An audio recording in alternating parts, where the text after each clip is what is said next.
मैं Rinku Kumar KPS academy history में आपका फिर से अभिनंदन करता हूं। मैं फिर से सदन काल में गुलाम वंश के शासन के बारे में फिर से वीडियो बनाकर लेकर आया हूं, जो इस प्रकार है।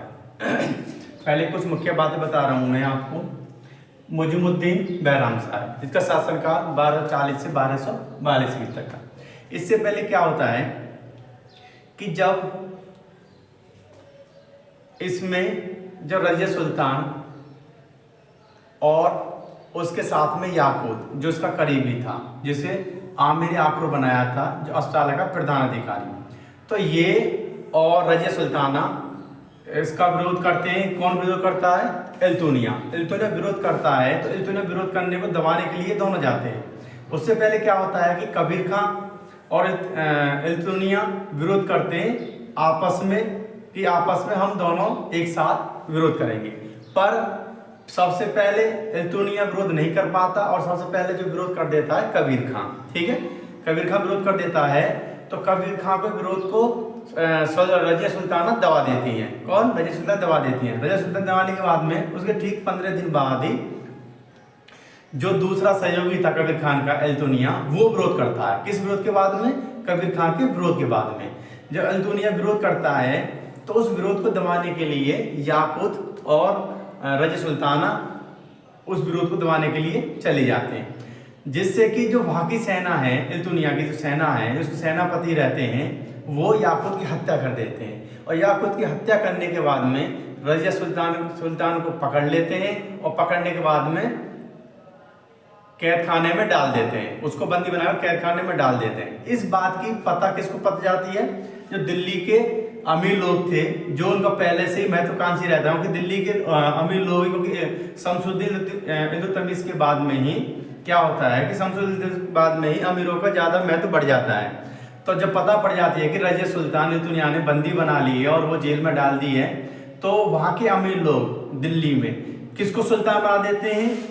मुजीमुद्दीन बैराम शाही को। जो मुजीमुद्दीन बैराम शाही इल्तुतमिश का तीसरा पुत्र था। ठीक है, किसका? मुजीमुद्दीन जो बैराम शाही था, ये इल्तुतमिश का तीसरा पुत्र था। इसको राजगद्दी पर बैठा देते हैं दिल्ली की पे। अब जब राजगद्दी पे बैठाने के बाद में फिर क्या होता है कि वहाँ पे जो अमीर लोग हैं, कभी वितरण होता है पद का, जैसे वितरण होता है अमीर हाजिब, वजीर पद का और अन्य अन्य पद का होता है। तो उसमें इल्तुनिया को वो संतुष्ट नहीं होता पद से, क्योंकि वो क्या चाहता है कि मेरे को जो इसके मनपसंद जो एक पद था, जो आपका अमीर हाजिब, वो पद नहीं मिलता, जिससे कि वो काफ़ी क्रोधित हो जाता है और वो रजिया सुल्तान से जाके बात करता है। और वहाँ पे एक समझौता होता है रजिया सुल्तान और किसके बीच में? इल्तुनिया के बीच में। जब समझौता हो जाता है तो रजिया सुल्तान किससे शादी कर लेती है? इल्तुनिया से। ठीक है, किससे शादी कर लेती है रजिया सुल्तान? इल्तुनिया से शादी कर लेती है।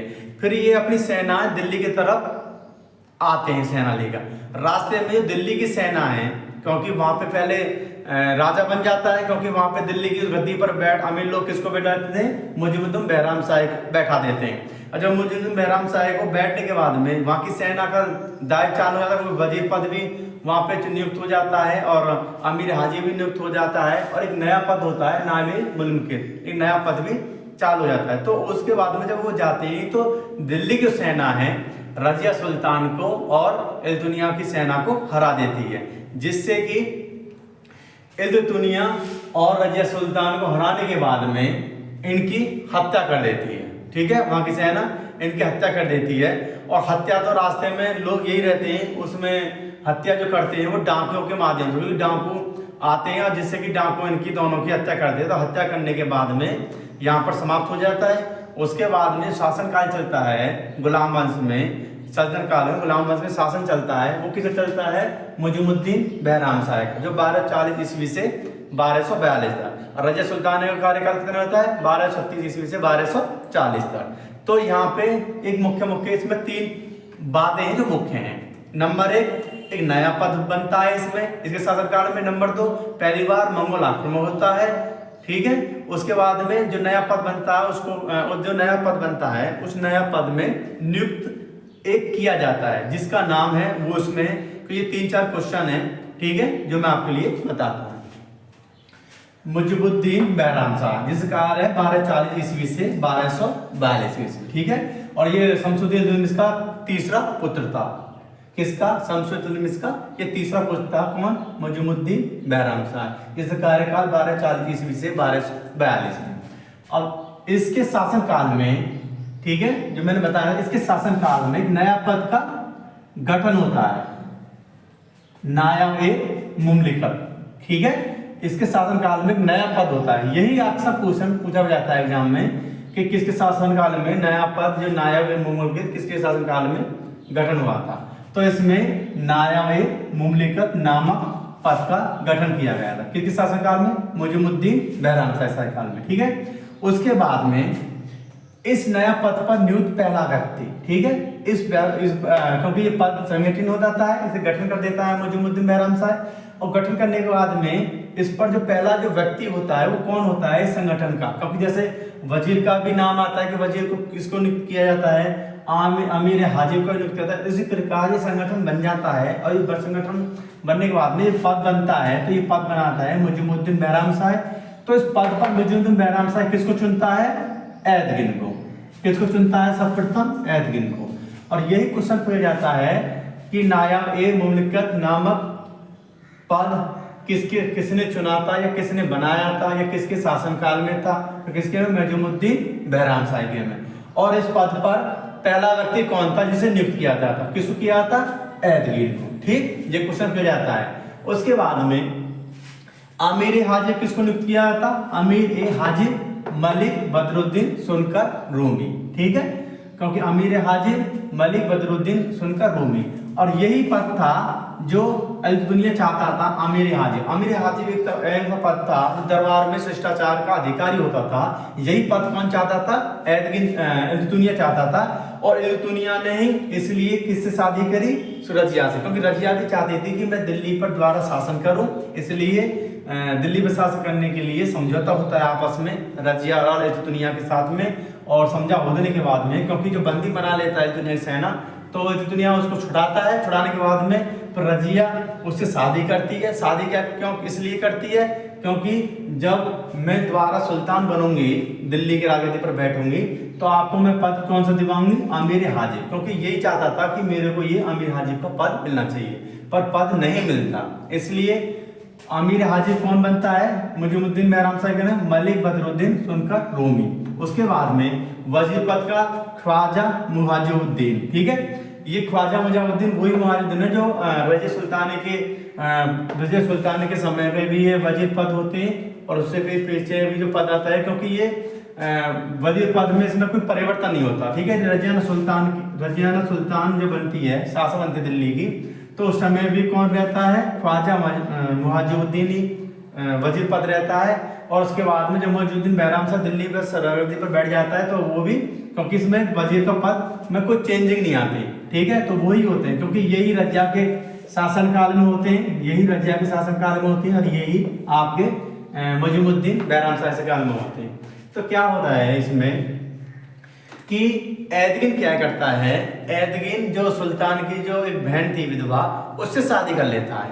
और शादी करने के बाद में दरबार में षड्यंत्र चालू कर देता है, क्योंकि ऐदगिन, कबीर खां, अल-दुनिया शुरू से ही विरोधी थे, ठीक है। ये क्या थे? अमीर के तुर्क सरदार थे ये, और इसने पीछे भी विरोध किया था, आने वाले समय में विरोध किया था। कोई कबीर खां की भी मृत्यु हो जाती है, अल-दुनिया की मृत्यु हो जाती है, तो उसमें कौन सा विरोधी बचता है? ऐदगिन बनता है। ये रजिया सुल्तान के भी विरोधी होते हैं, ठीक है।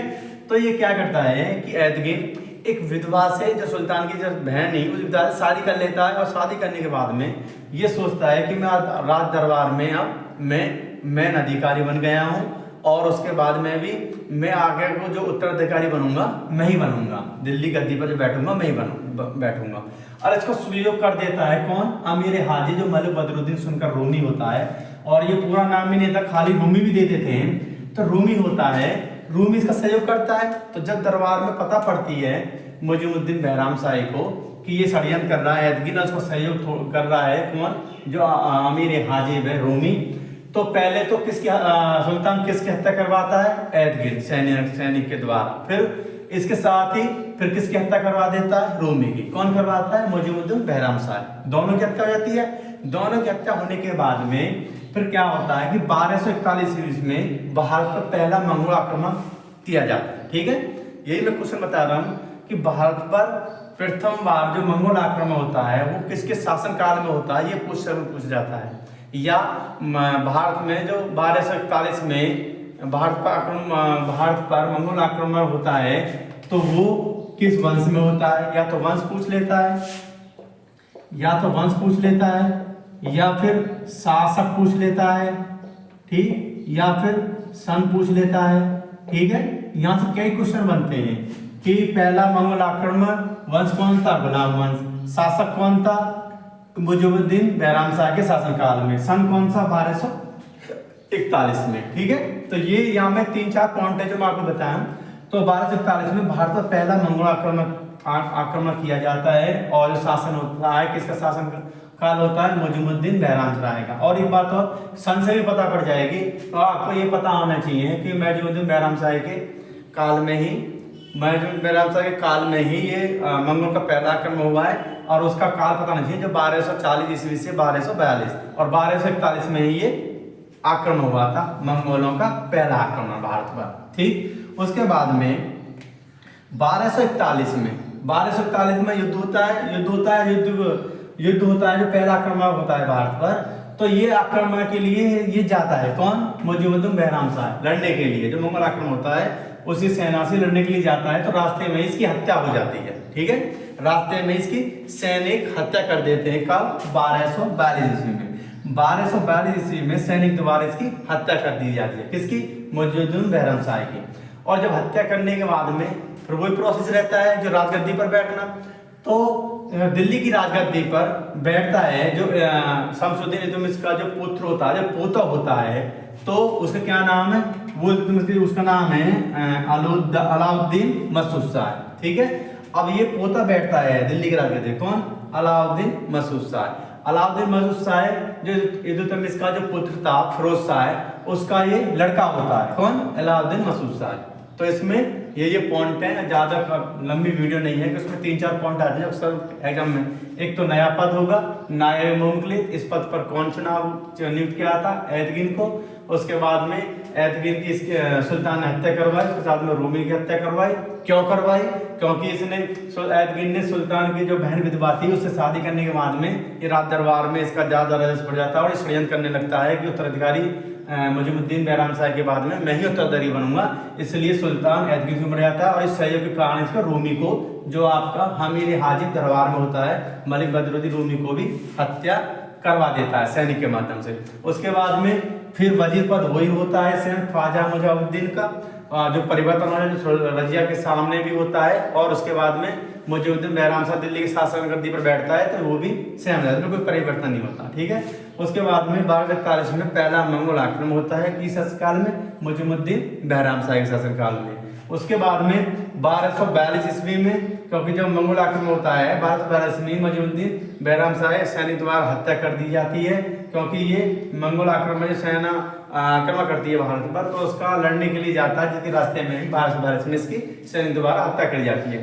उसके बाद में पूछते हैं कि इसके बाद में कौन शासक दिल्ली के शासन पर बैठा था, तो कौन बैठा था, इल्तुतमिश का जो पुत्र था फिरोज शाह, उसका एक लड़का था, कौन, अलाउद्दीन मसूद शाह। ये दिल्ली की राजगद्दी पर बैठता है 1242 ईस्वी से 1240 ईस्वी तक। ठीक है, तो ये इसमें पॉइंट है, ज्यादा वीडियो लंबी नहीं है, क्योंकि 3-4 पॉइंट आते हैं वो एग्जाम में वहीं से पूछते हैं। ठीक है, केपीएस अकेडमी हिस्ट्री चैनल को सब्सक्राइब करें, लाइक करें, बेल आइकन को प्रेस करें और शेयर करें, अधिक से अधिक फ्रेंडों पे फॉरवर्ड करें, जिससे कि आपको भी फायदा हो और आपके दोस्तों को भी फायदा हो। ठीक है, धन्यवाद।